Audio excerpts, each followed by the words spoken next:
Closed-circuit video captures the moment when 42-year-old U.S. Army veteran Shamsu Dinjabar rammed his truck into crowds of people early. New Year's Day in New Orleans.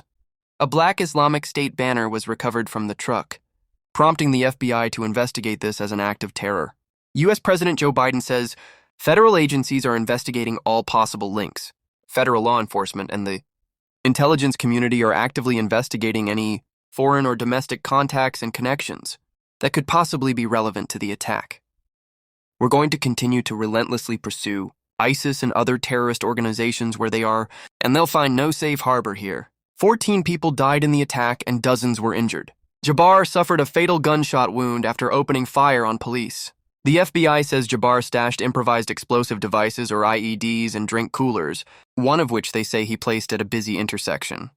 The Department of Homeland Security says this is another case of what it calls homegrown violent extremism. It is a very difficult threat landscape, and it is why that we as a community, not just the federal government but state and local officials and residents, need to be alert to it and take the precautions necessary to avoid violence from occurring. Later on New Year's Day and more than 2,000 kilometers away in Nevada, U.S. Army Green Beret Matthew Livelsberger drove a rented Tesla Cybertruck to the Trump International Las Vegas Hotel.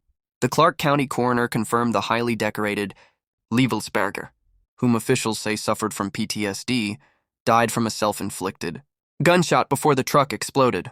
Officials say no one else was seriously hurt. Law enforcement says there are so far no links between the attacks.